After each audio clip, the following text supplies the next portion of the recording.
Yeah, this is part 3 to the Wise King Solomon blog, dealing with the women and stuff like that. Check this last one and then we in conclusion, people. 5 warnings about women from King Solomon. King Solomon, renowned for his wisdom, had much to say about relationships and life choices. Here are 5 warnings about women from King Solomon, along with the wisdom behind them.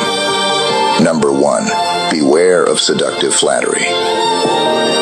In Proverbs 5:3-4, Solomon warns, "For the lips of a forbidden woman drip honey, and her speech is smoother than oil, but in the end she is bitter as wormwood, sharp as a two-edged sword." Solomon cautions against being swayed by seductive flattery that leads to destructive outcomes. Number 2. Avoid the snare of the adulterous woman. Proverbs 6:24-26 advises, "To preserve you from the evil woman, from the smooth tongue of the adulteress. Do not desire her beauty in your heart, and do not let her capture you with her eyelashes. For the price of a prostitute is only a loaf of bread, but a married woman hunts down a precious life." Solomon highlights the dangers of infidelity and the severe consequences it brings. Number 3. Steer clear of the temptress. In Proverbs 7:21-23, Solomon paints a vivid picture. With much seductive speech, she persuades him. With her smooth talk, she compels him. All at once he follows her, as an ox goes to the slaughter, or as a stag is caught fast till an arrow pierces its liver, as a bird rushes into a snare. He does not know that it will cost him his life. He warns against the immediate allure of temptation and its eventual, often tragic consequences. Number 4. Recognize the value of a virtuous woman. Proverbs 31:30 states, "Charm is deceptive and beauty is fleeting, but a woman who fears the Lord is to be praised." Solomon advises that true worth lies not in external charm or beauty, but in a woman's character and her reverence for God. Number 5. The consequences of choosing foolishly. Ecclesiastes 7:26 says, "I find more bitter than death the woman who is a snare, whose heart is a trap and whose hands are chains. The man who pleases God will escape her, but the sinner she will ensnare." Solomon underscores the importance of wisdom and discernment in relationships, warning that poor choices can lead to bondage and regret. Poor choices can lead to bondage or regret, right? I always tell you, discipline is divinity. Discipline is divinity. Serenity is sovereignty, right? A righteous woman is the best woman. When you meet women that's in pure form, and what I mean by pure form is this. I've ran into a few of them throughout the summer, but they was married. Most of them. When you run into a woman with no weave, and the hair don't got to be long. It can come right here to the jawbone. It can come to the collar. But when you meet a woman in this day and age, when you meet a woman with no weave, no lashes, no makeup, no fake nails, like her nails is cut to the bone, like, her nails is cut to the bone, right? No fake nails, no makeup, no tight clothes. The clothes is like sophisticated. It don't even got to be casual, but the clothes is like sophisticated, or the clothes is just loose. If you notice, like in the Bronx, if you from the Bronx, a lot of Latino joints is wearing like the baggy windbreaker pants and all that shit now. And a lot of them, you still got your flock that's wearing all the tight, funny prostitute shit, and then you got your group of like Latino chicks. They wearing like the baggy windbreaker type pants and all that. They not even on no tight, funny, promiscuous shit. They wearing the long shirts, like on some early 90s type of shit. Like, that's coming back. A lot of these chicks out here, they ain't wearing no tight, funny shit. And they in pure form. And, they don't even want the attention. But when you see joints like that, they so natural and in pure form and so plain. That shit be super more attractive than all the go-go gadget Mrs. Potato Head accessory shit joints be having on, all that Halloween costume shit. That shit is not it. That shit is not it. It don't really be hitting, and I'm not belittling women that do it. You know, when women is naturally pretty and then they doll up, sometimes it enhance their beauty even more. Or sometimes when women is pretty and then they doll up, it dumbs their beauty down. Because you already fire, and then you put the makeup on, it makes you on fire. It like unfires you. We know that ain't a word, but it like unfires you. You know what I'm saying? Like, this shit is crazy. Like, we're so, you know, I hear people say, oh, black people is the true original Israelites, black people is the original Moors and stuff like that. And we gonna claim all of these titles, and we're gonna embrace our indigenous selves or our Native American traits or whatever y'all wanna identify with, right? Y'all gotta come back in pure form, because these women were in pure form. These women was in pure form. Right? Skin good, nice and succulent, no blemishes, you know, good diet, exercise. You gotta exercise. Obesity is big in the black community. It's big. Y'all call it thick, y'all call it beefy, whatever y'all want to call it. I'ma tell y'all this, man.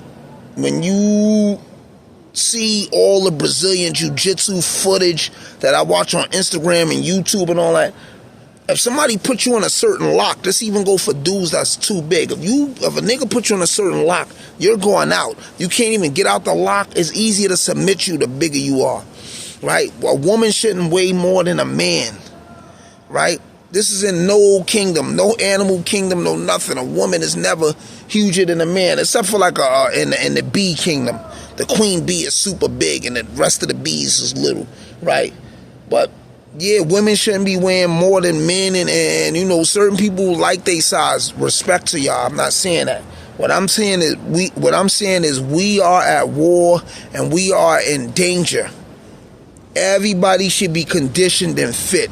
Everybody should be running a minimum of 2 miles. Everybody should be on them stair steppers. Everybody should be doing cardio. I could pop 100 jumping jacks straight. 100 clips. Rest for a minute, pop another 100. Rest for a minute, pop another 100. I can do it right now. I'm going to do it tomorrow when I go to the gym in the morning, right? We have to, and I'm 48. I'm 48. You know, don't get me wrong. I can up my health regimen. I'm healthy. I'm above standard, but I can go super elite if I stop being lazy. You know, but I got a lot of shit on my mind. I got a lot of shit I want to do and different shit, and I'm bombarded with thoughts. But once I go back into once I get back in my apex stage where I'm where I want to be again, like how I've been in the past at times, I crystallize. I could be 250, ripped up, shredded, shit together, stomach flat. My shit be different, like.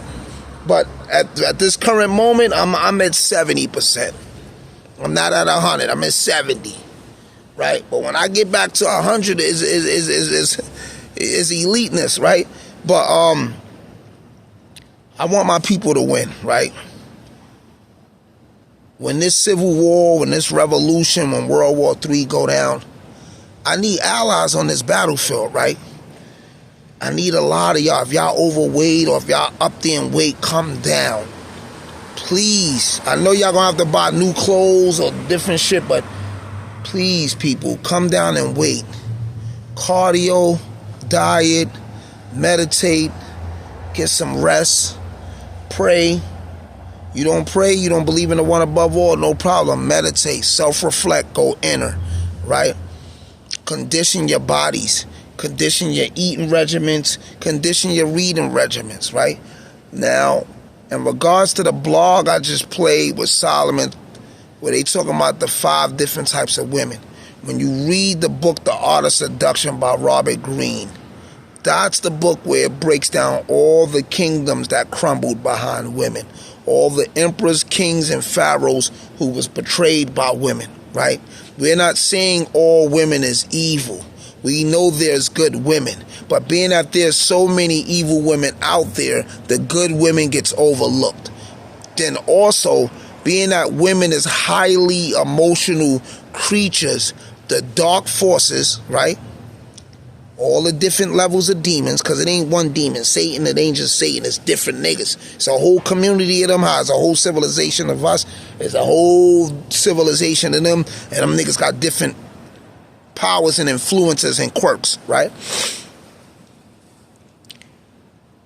They love infiltrating people who's highly emotional, who's emotionally unstable, who's real reactive, right? Who have no discipline. They love infiltrating sinful people. They love infiltrating people who love to eat. People who's gluttons, who have no self-control in their diet, and they just eat. They love those people. All of these are forms of weaknesses. Like I always tell you, I ate once a day for 3 years. I did it before, because I said, you know what?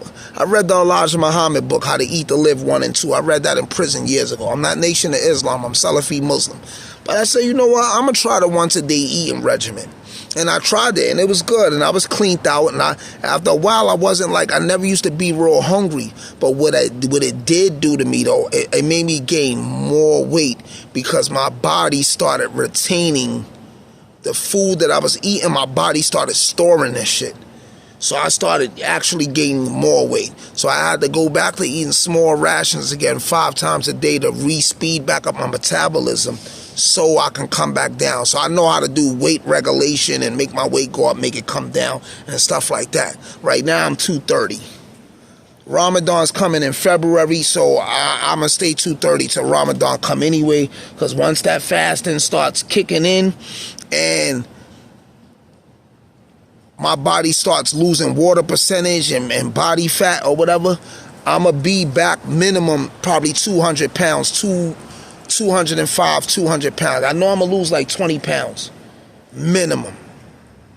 Maximum, I might lose the whole 30 and drop to 200. Because by nature, I originally have a fast metabolism. By nature, I think I'm an ectomorph. Don't quote me on that, because there's 3 body types. There's endomorph, there's mesomorph, and there's ectomorph. An ectomorph is in the middle. A mesomorph is somebody who's like extremely like bulky. Endomorph is somebody who's like slim. And I think a mesomorph is in between, like bulky but with a little bit of definition and tone. I forgot the 3. Those are the names of the 3 body types, but I forgot which one apply to what. So just research it on your own, people. Endomorph, mesomorph, ectomorph. And then my mind is racing right now. You know what I'm saying? Because I'm still juggling my environment, and a lot of stuff is going on through my head. Hopefully, I'm sorry this blog had to be broken up into 3 parts. But hopefully, y'all learned from something in these comments. And I advise all of y'all to get the whole Robert Greene collection.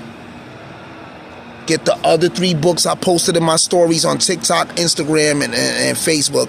The other 3 books, the one deal with foraging, the survival project. Get those 3 books. Make sure y'all get the other 3 books, the lexicon, the thesaurus, and the dictionary. Make sure y'all get those 3 books too. I mean, the vocabulary builder, the thesaurus, and the dictionary. Make sure y'all go get those 3 books too, people. Remember, information is imperial. The gods don't mingle with the mortals. Kings don't eat with the peasants. The only time wise men hang around fools is when they educate them or enslaving them. Stay up like a copper, holler back on my collar crack. We get up like sit-ups. Iron, I'm oxygen. Uno. Have a great weekend, everybody. Stay safe, stay diligent and militant. Move accurate. Oxygen, iron.